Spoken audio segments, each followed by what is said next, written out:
I'm Danielle Smith, and we want to talk to you about business travel. We both have businesses at home, but we travel a lot for business as well. And we wanted to share just a few tips to make it a little bit easier on you and your kids.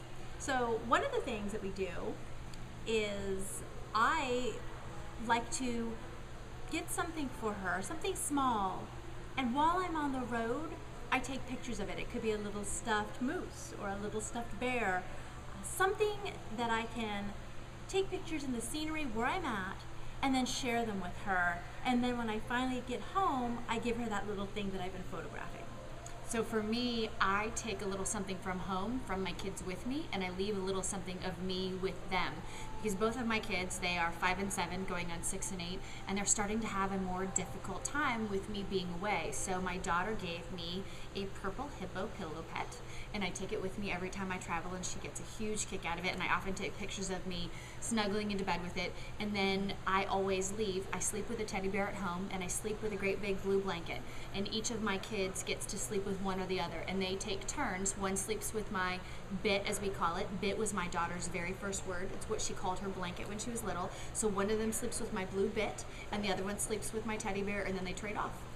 Now, we have something that's a little bit different.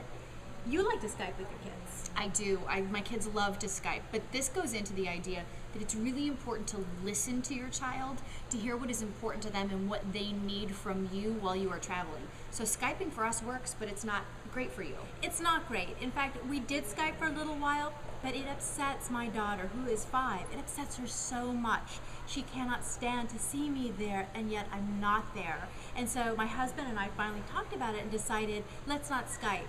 What I do now is I gave her her own email address. She uses an old iPod Touch of mine, and I send her emails with photos attached. And she's practicing her spelling and her reading as well. So it doesn't make her so emotional, and that makes it easier on both of us.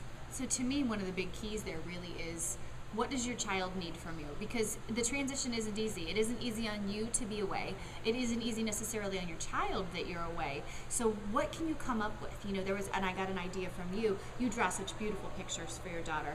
And I was going away on a trip one time, and my kids were sad that I was going, and so I sat up one night and hand drew them letters and pictures for every night that I was going to be gone. So it was something for them to open every single day. Now that was a lot of work. It was a lot of fun, but my daughter, even 2 months later, keeps them in a drawer and periodically pulls them out. So it's a small treasure for her.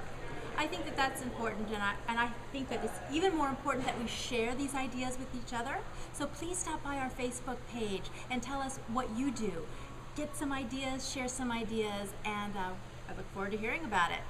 Find us at facebook.com/Mom Incorporated.